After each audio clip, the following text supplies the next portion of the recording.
नमस्कार, स्वागत है आपका कमोडिटी निवेश में, जहां आज हम आपको बताने वाले हैं कि कमोडिटी मार्केट में किस तरह के एक्शन है, चाहे वो एग्री मार्केट में हो या नॉन एग्री मार्केट में। साथ ही आपके तमाम सवालों के जवाब भी देंगे। आप हमारे नंबर 9136934058 पर अपने सवाल हमें भेज सकते हैं। आप अपना नाम, अपने शहर का नाम भेजें, फिर कमोडिटी से जुड़े हुए अपने सवाल भेजें। आपके सवालों के जवाब देने के लिए आज हमारे साथ 5 मेहमान हैं।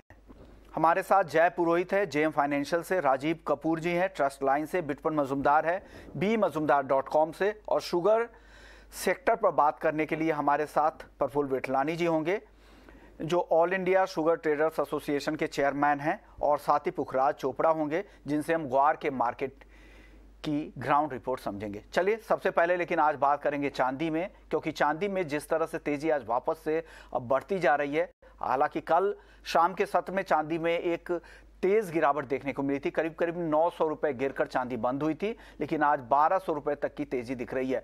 बिटवन, क्या लग रहा है चांदी में जिस तरह की तेजी दिख रही है, चार्ट पर कैसा दिख रहा है? क्या यहाँ से तेजी और आपको बढ़ती दिख रही है क्या? देखिए, अभी तो फिलहाल के लिए जिस तरह से एक रिवर्सल बना पूरे कमोडिटीज कॉम्प्लेक्स में, पूरे गोल्ड हो, सिल्वर हो, बेस मेटल या इवन एलॉय सेगमेंट में, अभी तो मेरे हिसाब से जो ये ट्रेंड रिवर्सल है अलॉन्ग विद इक्विटीज, ये पॉजिटिव में रहना चाहिए। लेकिन मॉडरेट बीच में छोटा मोटा करेक्शन रहेगा, वो आपको मान के चलना पड़ेगा कि मार्केट में थोड़ा बहुत करेक्शन रहेगा। और सिल्वर में देखिए अभी 60,800 के आसपास जो चल रहा है मार्केट, थोड़ा प्रोबेबली छोटा मोटा एक करेक्शन दे सकता है। लेकिन गोइंग फॉरवर्ड मुझे लग रहा है कि अगर मार्केट 60,500 के ऊपर सस्टेन कर जाता है तो 64,500 या 65,000 भी गोइंग फॉरवर्ड पॉसिबल है। तो अभी कंसोलिडेशन फेज है, जो रिकवरी के बाद एक जिस तरह से रिकवर किया है मार्केट, थोड़ा अभी कंसोलिडेट करेगा। कंसोलिडेशन करने के बाद से फर्दर एक तेजी आने के लिए ही दिख रहा है। तो buy on dips is the ideal strategy. मेरे हिसाब से तो बाय ही बनता है। यदि डिप्स मिलता है तो मेरे हिसाब से बाय कीजिए सिल्वर एंड गोल्ड।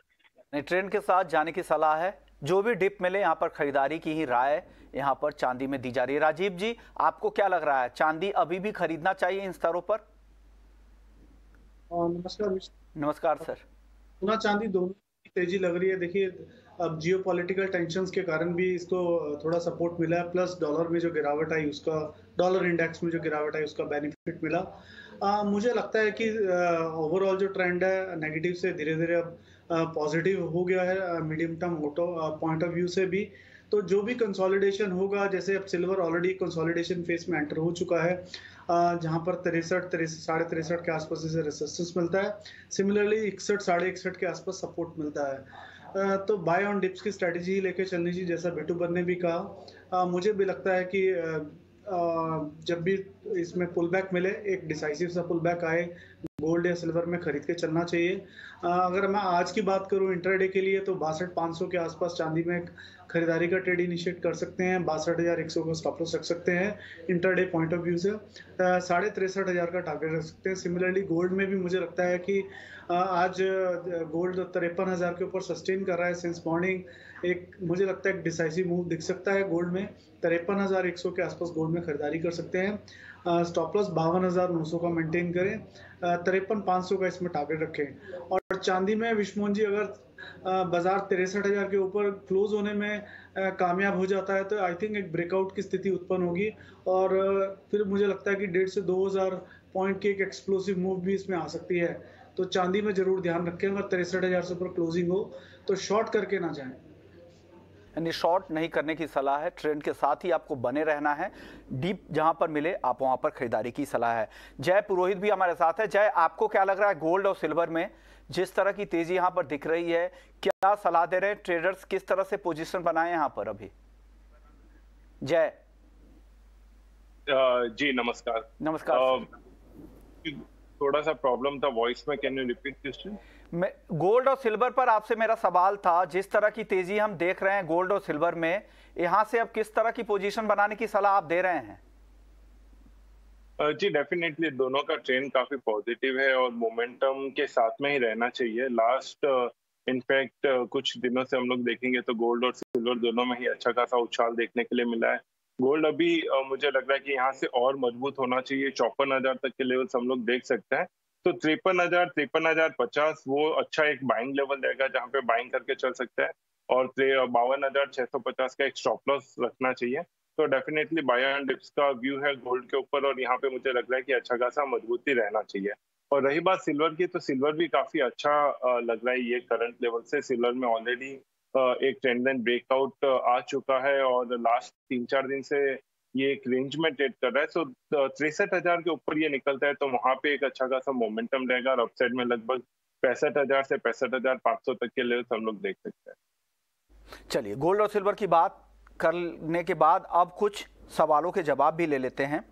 पहला सवाल है अमेय का, कोल्हापुर महाराष्ट्र से इन्होंने सवाल भेजा है। राजीव जी, आपसे मेरा सवाल होगा, सिल्वर माइक्रो इन्होंने शॉर्ट कर रखा है, काफी पहले से ये होल्ड करते आ रहे हैं। 57,700 रुपए पे शॉर्ट कर रखा है, भाव अब काफी ऊपर चले गए हैं। अब इस उम्मीद में बैठे हैं कि भाव क्या 57,000 तक आएगा, क्या लग रहा है आपको? 63,000 एक लेवल है। अगर क्लोजिंग मतलब फ्राइडे को अगर 63,000 के ऊपर चांदी बंद होती है तो फिर एक medium term point of view से एक ब्रेकआउट होगा, तो इनको उस 63,000 के स्टॉप लॉस को मेंटेन करके चलना है क्लोजिंग बेसिस पर। अगर सिल्वर 63,000 के ऊपर क्लोज होता है, एक बार एग्जिट करें, और फ्राइडे को अगर 63,000 के ऊपर क्लोज हो तो डेफिनेटली शॉर्ट से जरूर निकलेंगे।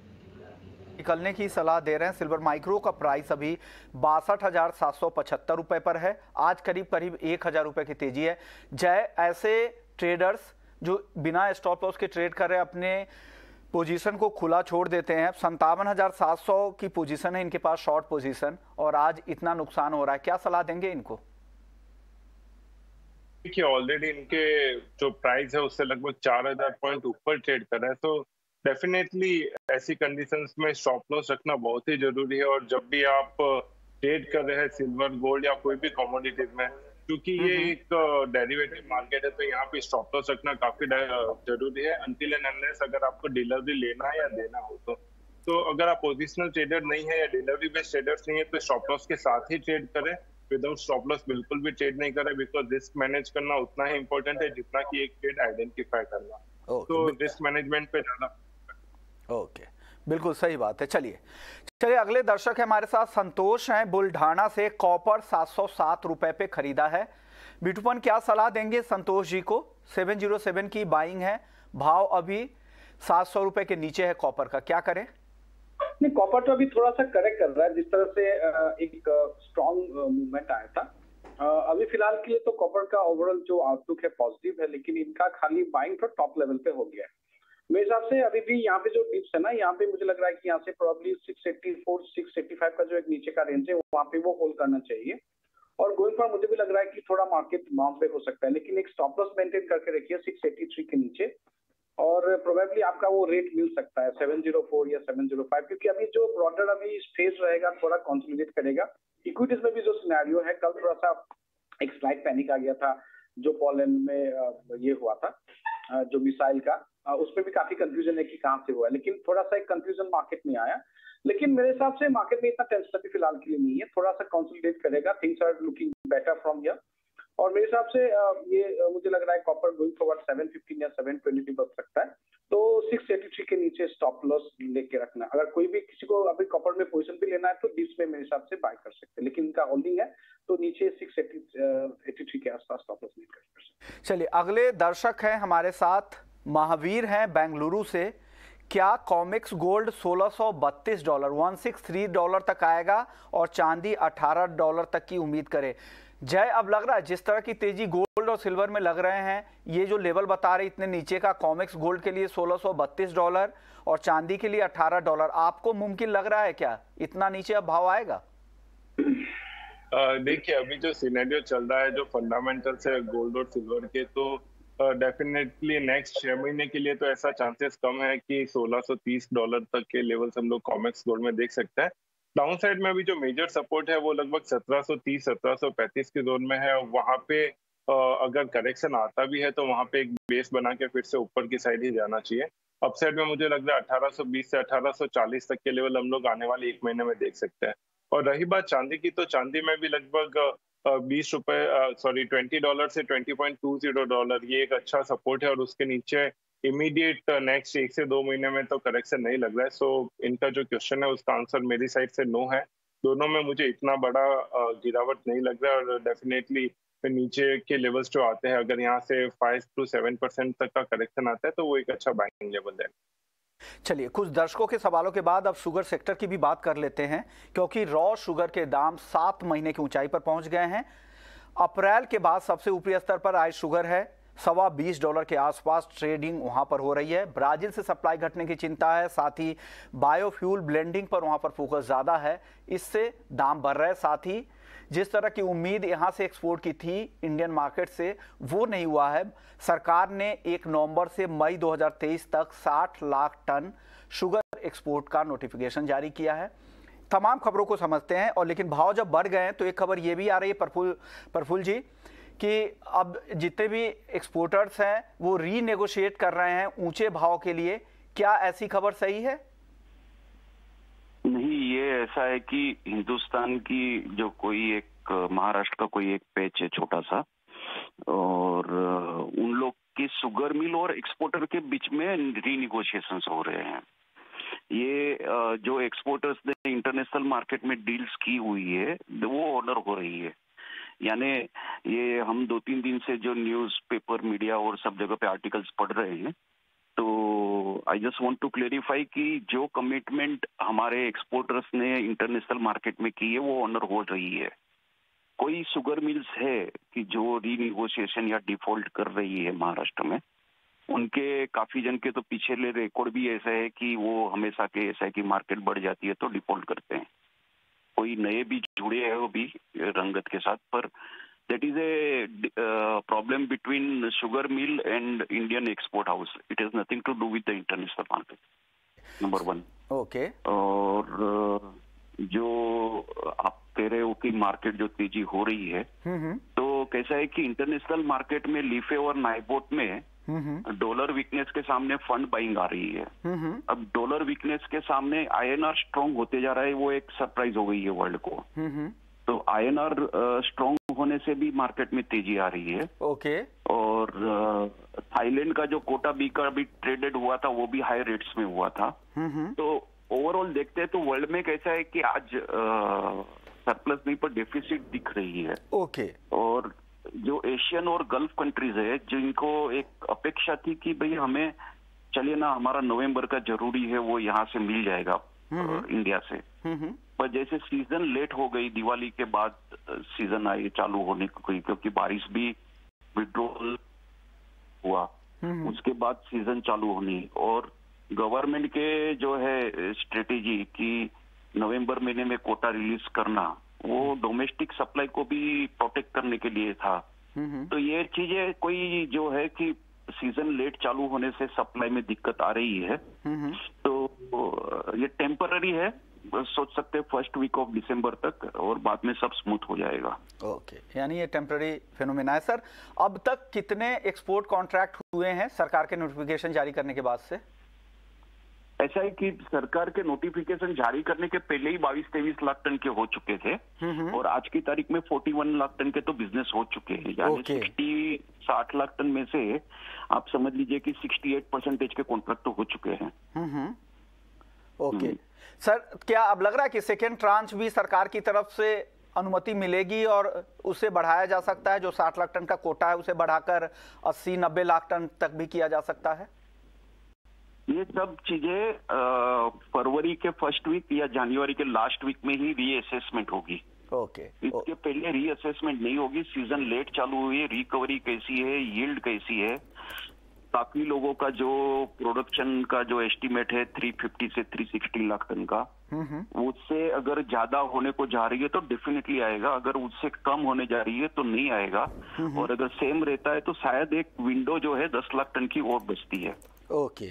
ओके, यानी फरवरी के बाद से हो सकता है कि सेकेंड ट्रांच का अनाउंसमेंट हो, जो भी जिस तरह की स्थिति रहेगी घरेलू बाजार में स्टॉक की। अब आखिरी सवाल आपसे, प्राइस को लेकर जिस तरह से दाम बढ़ रहे हैं, क्या आपको लग रहा है दाम यहाँ से और बढ़ने की गुंजाइश दिख रही है क्या इंटरनेशनल मार्केट में? इंटरनेशनल मार्केट में दाम अभी या तो यहाँ पे स्टेडी हो जाएंगे या और एक 5% की जगह है, इसके ऊपर की जगह फिलहाल तो दिखती नहीं। जो भी ये भी तो कभी सोचा नहीं था कि आज की मार्केट जो है वो मार्केट पे शुगर के प्राइस हो जाएंगे, पर द वे मई महीने का भी कॉन्ट्रैक्ट, क्योंकि वर्ल्ड को मालूम है कि मार्च अप्रैल में ब्राजील की चीनी आ जाती है, और ब्राजील की चीनी कंफर्म आनी है मार्च अप्रैल में, फिर भी मई का कॉन्ट्रैक्ट भी ऊपर चल रहा है। ओके। तो एक डाउट है कि कभी 5 की जगह पे 10% भी बढ़ जाए। ओके, शुक्रिया विठलानी जी, आपने वक्त निकाला। शुगर के मार्केट को लेकर तमाम पहलुओं को बताया कि एक्सपोर्ट को लेकर क्या स्थिति है, कितने कॉन्ट्रैक्ट अब तक हो चुके हैं और कौन सी ऐसे पॉकेट है जहां पर रीनेगोशिएशन भी चल रहा है। शुक्रिया सर एक बार फिर से आपका। चलिए वापस लौटते हैं, हमारे कई सारे दर्शक सवाल भेज चुके हैं। कॉपर पर अब अगला सवाल हम यहां से लेंगे। क्रिश हैं दिल्ली से, रेगुलर कॉलर है। राजीव जी, क्या लग रहा है कॉपर में यहां से क्या करना चाहिए, क्या सलाह दे रहे हैं आप क्रिश को? विष्णु जी, 690 रुपए के आसपास इंट्राडे में महत्वपूर्ण सपोर्ट लेवल है, तो मुझे लगता है 692 के स्तर पर खरीदने का ट्रेड लिया जा सकता है। स्टॉप लॉस 688 के नीचे मेंटेन करना चाहिए और आज का इंट्राडे टारगेट मुझे लगता है 700 रुपए अचीवेबल है। चलिए, यानी आपकी और बिटपन दोनों की कॉपर पर खरीदारी की ही राय है। अगले दर्शक संकेत हैं मुंबई से। चांदी इन्होंने 2 लॉट 62,800 रुपए पे खरीदा है, इनके भाव के आसपास ही है, मेगा लॉट खरीद रखा है। क्या करना चाहिए जय, इनको क्या सलाह दे रहे हैं आप?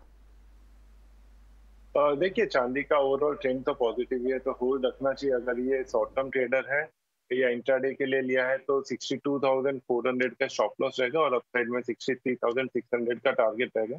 पर अगर ये पोजिशनल ट्रेड को होल्ड कर सकते हैं तो मुझे लग रहा है कि 61,700 के स्टॉप लॉस से इनको होल्ड रखना चाहिए और अपसाइड में जैसा कि मैंने पहले बताया लगभग 65,000 तक के लिए सब लोग आने वाले दिनों में देखेंगे। दर्शक है इसके बंसल है ग्वालियर से, लेड इन्होंने शॉर्ट किया है 175 रुपए में, काफी समय से होल्ड कर रहे हैं, लगातार सवाल पूछ रहे हैं। बिटवन चार्ट पर कुछ ऐसा दिख रहा है टेक्निकली आपको कि 175 का लेवल दिखे लेड में? नहीं, लेड में तो नहीं लग रहा है, क्योंकि कमोडिटीज कॉम्प्लेक्स में तो जो बाउंस बैक हुआ है, लेड में भी कोई बड़ा चेंजेस नहीं है। लेड तो पहले एक्चुअली पूरे कमोडिटीज में बेस मेटल में काफी स्टेबल था और यहाँ पे तो मार्केट में ब्रेकआउट हुआ है, तो मुझे नहीं लग रहा कि 175 going forward any kind of possible है। तो मेरे हिसाब से शॉर्ट तो रहना रिस्की है, कोई डिप्स आता है तो निकल जाए, लेकिन गोइंग फॉरवर्ड लेग में भी लग रहा है कि तेजी रहेगा। और पूरे कमोडिटीज कॉम्प्लेक्स में मान के चल रहा हूँ कि बाय ऑन डिप्स ही है, क्योंकि जो यूएस के जो डेटा आए हैं इन्फ्लेशन डेटा, तो इन्फ्लेशन कूल ऑफ हो रहा है। जो रीजन था जिसके कारण कमोडिटीज हो या इक्विटीज में जिस तरह से सेल ऑफ आया था, वो फेज अभी फिलहाल कुछ ना कुछ निकल जा रहा है। इंडिया में भी कल कूल ऑफ इन्फ्लेशन हुआ है, WPI देखिए सीपीआई में भी हुआ है, इंडिया में, यूएस में भी हो रहा है। तो ये थोड़ा trend reversal in the economic front भी है। जो फैक्टर आपको डिस्टर्ब कर रहा था उससे अभी वो फैक्टर अभी इतना प्रॉब्लम नहीं कर रहा है। तो मेरे हिसाब से मार्केट में थोड़ा पॉजिटिव संकेत है सभी मार्केट में। तो यहाँ पे सेल पे रहना कोई भी कमोडिटीज में बड़े टाइम तक is not a good sign. तो मेरे हिसाब से शॉर्ट में कोई भी इसमें निकल जाना इज बेटर थिंग। पोजीशन से यहाँ पे निकल जाना ही ज्यादा बेहतर होगा। चलिए अब ग्वार की तरफ बढ़ते हैं, क्योंकि यहाँ पर जबरदस्त तेजी दिख रही है, लगातार ये तेजी बनी हुई है। ग्वारगम में 6% का ऊपरी सर्किट लग गया है। ग्वारगम का दिसंबर का वायदा 11,500 रुपए 800 रुपए के ऊपर चला गया है। ग्वारसीड के दिसंबर वायदे को देखिए 5700 रुपए के आसपास पहुंचता दिख रहा है। यहाँ भी 5% से ऊपर की तेजी है। हमारे साथ जाने माने एग्री एक्सपर्ट पुखराज चोपड़ा साहब हैं। पुखराज जी, क्या हो रहा है ग्वार में, इतनी अचानक से इतनी तेजी आ गई, क्या हो रहा है? आप लोगों का जो अनुमान था उत्पादन को लेकर, क्या उस अनुमान से कम रह सकता है क्या उत्पादन इस बार ग्वार का? जी नहीं, ये उत्पादन का असर देखिए, ये डिमांड का असर है। नवंबर के फर्स्ट वीक में ही बाजार में एक्सपोर्टर की अच्छी डिमांड आ गई थी। ओके। अच्छी डिमांड आने से विश्व मोहन जी भाव बढ़ते गए। उसके बाद में अभी 5 दिनों से स्टॉकिस्टों की जबरदस्त लिवाली है, यानी स्टॉकिस्ट और मिलर। ओके। ये दो तरह के लोग ले रहे हैं। तो इसमें जैसे जैसे विश्व मोहन जी एक्सपोर्ट की डिमांड आती रहेगी वैसे वैसे इसके भावों पर असर आता रहेगा। ओके। भाव बढ़ने का मतलब ये नहीं है कि ये आपकी फसल में कोई कमजोरी आ गई। ओके। फसल वैसी ही है। ओके। पर जैसा कि पहले से ये था कि डिमांड जैसे आएगी वैसे बाजार बढ़ेगा, तो ये डिमांड का पक्का असर यहाँ पे दिख रहा है और स्टॉकिस्ट का असर भी दिख रहा है। ओके सर, आवक को लेकर क्या स्थिति है? क्या अराइवल कम है क्या अभी तक? फिलहाल अराइवल की स्थिति क्या है? जी, अराइवल यहाँ लगभग अभी 55,000-60,000 के आसपास चल रही है। तो सर तो ये अराइवल सफिशिएंट है। ये अराइवल बहुत ज्यादा भी नहीं है तो कम भी नहीं है, फसल के अनुरूप अराइवल है। ओके सर, क्या ऐसा तो नहीं है ज्यादा भाव की उम्मीद में होल्डिंग ज्यादा हो रही है आजकल? जी बिल्कुल बिल्कुल होल्डिंग हो रही है। जब तेजी लगती है तो देखिए विष्णु मोहन जी, किसान भी माल को रोकता है और स्टॉकिस्ट भी माल को लेता है। तो उसी तरह से अन्य लोग भी जो स्टॉक करने वाले होते हैं इसके अंदर आ जाते हैं और स्टॉक होता है। ओके, तो ये तो डिमांड के साथ जैसे भाव बढ़ेंगे वैसे इसकी ग्वार की प्रकृति में यही है कि स्टॉकिस्ट आ जाते हैं, क्योंकि ये बहुत लंबे समय तक खराब होने वाली फसल नहीं है। ओके पुखराज जी, एक कॉलर का भी अभी सवाल भी आ रहा था, पवन जी हैं हिसार से। इनका सवाल है कि ग्वार सीड का 2023 के फरवरी से मई तक का क्या आउटलुक है, कहां तक भाव जा सकता है? देखिए, जहां तक इस तरह के सवालों की बात है विष्णु मोहन जी, एक बात मैं क्लियर कर दूं आपको कि ये ऐसी कमोडिटी है जिसके फ्यूचर के बारे में कोई जल्दी से बता नहीं सकता। ओके, इसकी वजह मैं बता रहा हूं आपको। 1984 के अंदर ग्वार के भाव थे 250 रुपए, जो बढ़कर हो गए 450 रुपए, किसी को पता भी नहीं लगा। ओके, 1998 में भाव थे 850 रुपए और बढ़कर 3200 रुपए हो गया। ओके, कोई किसी क्रूड का या साइड बाजार का इफेक्ट नहीं था। और 2012 में ये 2000 रुपए से ग्वार चला और 30,000 रुपए हो गया। इसलिए ये कहना कि ऊपर में क्या भाव हो जाएंगे या इन दिनों तक क्या भाव हो जाएंगे, ये पॉसिबल नहीं है। अगर कोई व्यक्ति ऐसा बोलता है कि ऊपर के भाव ये हो जाएंगे या ये रहेंगे, तो मेरे ख्याल से उचित नहीं है, गलत होगा। ओके, तो शुक्रिया पुखराज सर। जी जी, ये ग्वार का ये नेचर ही ऐसा है कि इसके अंदर जो तेजी मंदी आती है वो अपेक्षा के अनुरूप न होकर कहीं एक्स्ट्रा तेजी मंदी बनती है। बिल्कुल बिल्कुल सही बात है। जिस तरह से अभी 5000 के नीचे ग्वार सीड लगातार बना हुआ था, उस तरह की तेजी की बात नहीं चल रही थी। उसके बाद एक के बाद एक लगातार अपर सर्किट लग रहा है और भाव देखिए 5700 के भी करीब पहुंच चुका है। आज का ही आप देख लीजिए, ये गम दिसंबर है जो नीचे में 11,001 रुपए हुआ था जी, वो अभी 11,808 रुपए है जी। तो ये इस तरह की तेजी मंदी इसके अंदर बनती रहेगी। जहां तक लोग बोलते हैं भाई यहाँ 400 बढ़ जाएगा, 300 बढ़ जाएगा, अरे भाई यहाँ तो 5 घंटे के अंदर 800 रुपए की तेजी आ गई। तो उसके अंदर भविष्यवाणी करना कुछ नहीं लगता है। नहीं सर, वो ट्रेडर नहीं थे, वो हाजिर के कारोबारी थे, उनके पास स्टॉक पड़ा हुआ है, तो इसलिए जानना चाह रहे थे कि किस तरह के लेवल्स या कोई रेंज देख सकते हैं, वो सवाल था उनका। जी विष्णु मोहन जी, आपका वो सवाल उनका वाजिब है। बाकी जिस चीज का फ्यूचर ट्रेड होता है उस फ्यूचर के पीछे ही हाजिर का ट्रेड चलता है। स्पॉट का ट्रेड भी उस फ्यूचर के पीछे ही चलता है जी। तो इस फ्यूचर में भाव घटेंगे तो स्टॉक में भी ये हाजिर में भी घटेंगे, फ्यूचर में भाव बढ़ेंगे तो हाजिर में भी भाव बढ़ेंगे। इसलिए इसकी यदि तेजी मंदी के लिए किसी को नजर रखनी चाहिए तो उसको सिर्फ एक्सपोर्ट पर और डिमांड पर नजर रखनी चाहिए।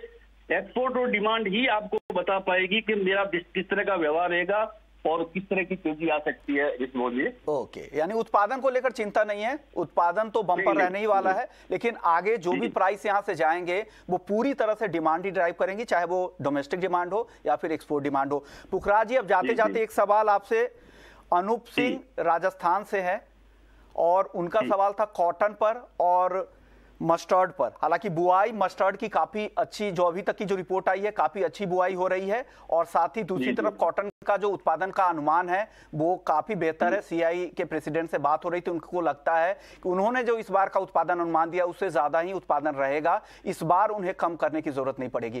क्या सलाह देंगे इनको? हाजिर के कारोबारी है कॉटन और सरसों पर।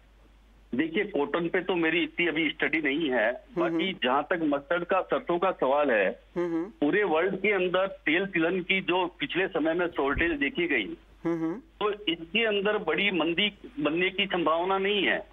अभी जैसे ग्राउंडनट की लगातार बहुत अच्छी फसल आ रही है, पर जैसे फसल आ रही है वैसे बिक भी रही है। ओके, यानी इसकी ग्राहकी भी बहुत बढ़िया है। तो ऑयल सेक्टर में ऐसा नहीं लगता है कि कोई मंदी का कारण होगा। हाँ, मंदी के कारण हो सकते हैं कि कोई सरकार कोई ड्यूटी लगा दे या कोई हटा दे, कोई इस तरह की घटनाएं हो तो कोई मंदी बने, अलग बात है, वरना इसके अंदर ऑयल सेक्टर में तो मंदी की कोई बात नहीं है। ओके, शुक्रिया पुखराज जी, आपने वक्त निकाला और ग्वार के साथ साथ मस्टर्ड पर भी अपनी राय रखी। चलिए वापस लौटते हैं नॉन एग्री मार्केट की तरफ से। फटाफट से टॉपिक ले लेते हैं बेस मेटल्स में, क्योंकि जिस तरह की तेजी यहां पे दिख रही है बेस मेटल से जुड़े हुए बहुत सवाल है।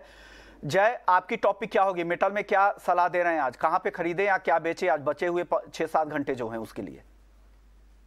जी बेस मेटल्स में कॉपर हमारा फेवरेट पिक है। ओवरऑल अगर देखेंगे तो चाइना ने कोविड-19 के जो कुछ नॉर्म्स है वो भी थोड़ा सा रिलैक्स किया है और साथ ही साथ एक और रियल सेक्टर पैकेज भी लॉन्च किया है। सो ओवरऑल देखते हुए लग रहा है कि 690 के अराउंड बाय करके चलना चाहिए। 684 का स्टॉप लॉस रहेगा और 710 तक के लेवल हम लोग देख सकते हैं। आप भी फटाफट बता दीजिए, वक्त बहुत कम है, 10 सेकंड में आपकी टॉपिक मेटल में आज।